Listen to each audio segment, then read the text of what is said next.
Bueno, ¿cómo les va? Entonces, ya este es el último video donde vamos a terminar de dar algunas puntadas finales sobre Borderland la frontera. Aclararles que yo les dejé para leer una selección, me pareció demasiado, y sobre todo en esta cursada tan virtual y tan llena de coronavirus. Entonces, lo que yo les dejé, el material de este volumen, es el prefacio, el capítulo 2, 3 y 5. Sobre el capítulo 5 ya hablamos, que era la escena respecto a domar una lengua salvaje, sobre eso hablamos bastante.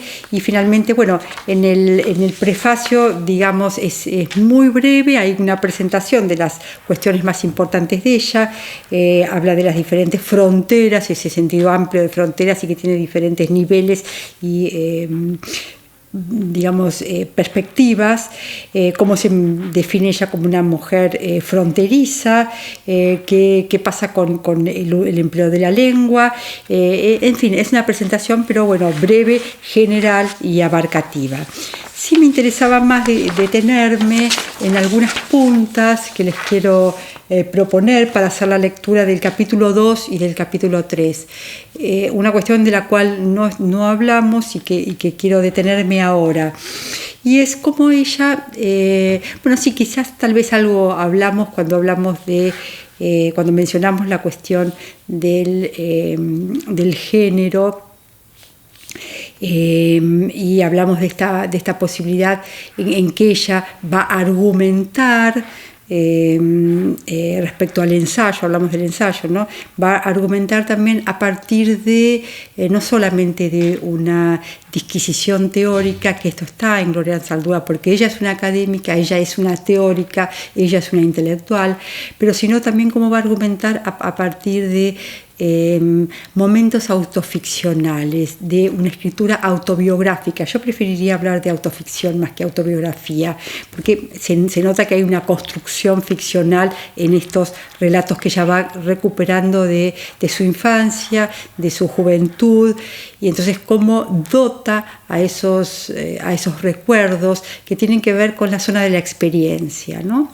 Entonces, y acá también hay un elemento importante, porque cuando hablamos de Rigoberta Menchú hablamos de cómo había una articulación en todo el volumen entre la figura intelectual letrada y el informante, Rigoberta Menchú, quien es que porta, se legitima a través de la experiencia. Yo lo he vivido, yo viví esto y puedo hablar de esto.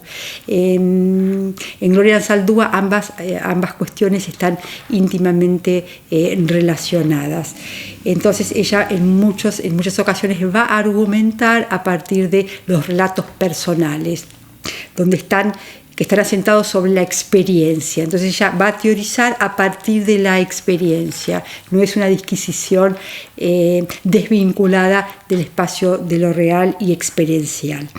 Entonces en ese sentido hay un vínculo, ¿no? Hay una relación constante entre el relato, va a haber entre el relato autobiográfico, estas escenas, y un relato político, y una interpretación política. Va a ir de la intimidad hacia la política.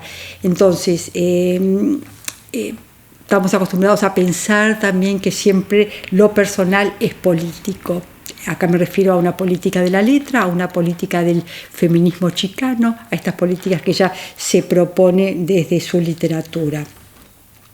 Entonces, esto quiero que lo vean en el capítulo 2 y en el capítulo 3, ¿no? Como ella vuelve, alza una anécdota personal a una dimensión simbólica, como allí ella está armando toda una compleja metáfora, símbolo, interpretación de lo que está diciendo. Bueno, respecto al capítulo 2, que trabaja sobre la rebeldía y las culturas que traicionan, o sea, ya no es la Malinche la que traiciona, sino las culturas las que traicionan. Un desplazamiento y un juego con esta cuestión de traicionar. Entonces, quiero que piensen que el dispositivo que organiza acá los relatos tiene que ver con el concepto de rebeldía, de desvío. Ella habla de una shadow beast, de una sombra que es su propia bestia, su propia animalidad. Ella va a activar esa zona adormecida. Entonces va a haber una serie de motivos que tienen que ver con su autobiografía, lo que dijimos al comienzo, con esto de lo personal, que el mundo de su hogar, de su familia, de su comunidad, y cómo ella va a desviarse, cómo ella se va a rebelar, se va a ir de su casa y se va a ir de su comunidad. Y a su vez esto es también una apuesta política para este desvío. Es necesario para articular un feminismo disidente. Entonces, ¿cómo se va a autodefinir? Quiero que exploren toda esta cuestión, como desobediente, insumisa, terca, hocicona, no fui buena ni obediente, fui callejera.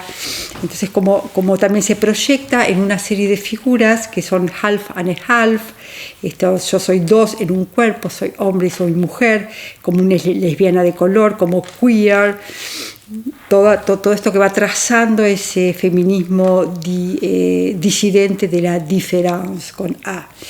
Ya vimos ¿sí? cómo ella va a criticar a todos los estereotipos femeninos, no solo del patriarcado blanco, sino muy especialmente del machismo de su propia comunidad. Esto es un giro muy fuerte en ella, o sea, no apuntar al patriarcado blanco, sino a su propia comunidad, criticar a su comunidad, que es, por supuesto, los mexicanos son machistas en extremo, ¿no? Ya vimos la crítica, la deconstrucción que hace de los estereotipos, monja, prostituta, madre, obedecer, callar, servir a los varones, cómo revisa la Llorona, la Malinche, y cómo se proyecta es hacia esa nueva mestiza, algo absolutamente nuevo. No hay un regreso a la casa, hay un espacio tercero, ese Nepantla, ese in-between, que va a ser el cruce entre culturas, que va a estar siempre en movimiento, que va a ir y venir, formándose y creando nuevas identidades, y allí está donde se sitúa ella. Bueno, respecto al capítulo 3, penetrar en la serpiente, también me interesa muy fuertemente este vínculo, este inicio con relatos autobiográficos. Ella por una parte va a hacer estos relatos autobiográficos, y en un segundo momento, que más o menos ya lo estuvimos describiendo, va a ser una genealogía histórico-simbólica de las divinidades que tienen que ver con la serpiente. Pero primero arma dos, y todo esto va a ser también una recuperación, penetrar en la serpiente, va a ser una recuperación de un universo espiritual, de un universo corporal, animal, que en general está descartado por la racionalidad occidental, pero que se encontraba así en el mundo indígena, ¿no? En este mundo indígena que el cristianismo, que vino con la conquista, siempre condenó como creencias primitivas, nunca le dio la categoría de verdaderas religiones, sino esto de unas supersticiones. Esa es un poco la palabra, ¿no? Una palabra que denigra, que no le da estatura de religión. La verdadera religión es el cristianismo, y los demás son supersticiones de pueblos primitivos. Entonces ella acá también intenta recuperar esta cuestión. Me interesa las dos escenas que ella va armando. En una es... En una escena ella va al excusado, y allí, antes de ir al excusado, recibe como el mandato materno, ¿no? De que tengan cuidado con la serpiente como un símbolo fálico masculino de una sexualidad que hay que prohibir. Entonces que está el mandato de la virginidad, y la madre le prohíbe, digamos, o la advierte respecto a ese peligro. la madre y la comunidad, ¿no? Es ese temor a la sexualidad, a perder la virginidad. En una segunda escena está ella en los campos de algodón y una culebra de cascabel la pica. Y entonces acá, al día siguiente, ella se va a sentir transformada, transformada en serpiente, como que la serpiente la pica casi como un rito de iniciación. Ella introduce dentro de sí a la serpiente. Recordemos que este capítulo se llama Penetrar en la serpiente, y ella penetra, la hace suya. Entonces acá hay como un devenir animal, eso que hablábamos de Shadow Beast. Tiene que ver también con este proceso de convertirse, también habla de un animal soul, convertirse, recuperar esa ánima, ¿no? De animal, todo esto que tuviera que ver con la corporalidad, todo esto que está prohibido dentro de las culturas de tradición cristiana. Entonces aquí también está el despertar con esta picadura del tono.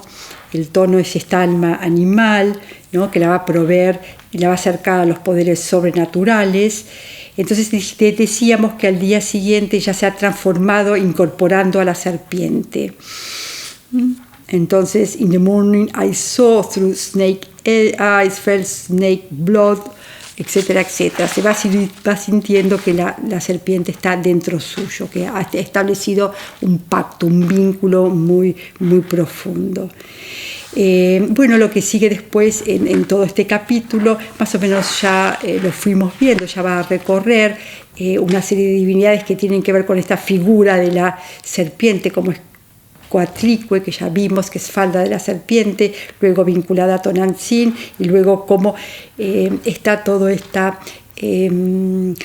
construcción que hacen, por una parte, los mexicas cuando se convierten en un pueblo guerrero y colocan a las divinidades anteriores, las colocan en el inframundo y las dividen en su interior, las simplifican, les sacan esa tensión entre lo masculino y lo femenino. Todo esto más o menos ya lo vimos, ¿no? Es decir, ella va, lo que hace acá Gloria Anzaldúa es revisar todas estas manipulaciones simbólicas que hace, por un lado, el Estado mexica cuando se convierte en un imperio y tiene en un imperio guerrero, conquistador, y entonces eso necesita colocar en el centro del universo imaginario la figura del guerrero a las figuras masculinas. Entonces somete y deslegitima, debilita a las figuras femeninas. Y vimos cómo eso también está presente entre los conquistadores españoles, que también es una ideología guerrera por una parte, y por otra parte en las perspectivas del cristianismo, que tienden también a colocar a la mujer en lugares subalternos, en figuras que tienen que ver con valores de sumisión, esta idea de callarse, y las mujeres no pueden hablar en la iglesia. Entonces, como allí aparece la figura de la Virgen de Guadalupe. Bueno, esto ya más o menos lo vimos, así que me interesaba un poco, para cerrar todo esto, mencionar sobre todo ese trabajo con lo literario, ese trabajo con la escena de la vida autobiográfica, como ella la ficcionaliza y la eleva la llena, la connota, no solamente denota un momento de su vida, sino que connota una significación importante dentro del texto. Bueno, hasta aquí llegamos. Les agradezco y nos vemos pronto. Hasta luego.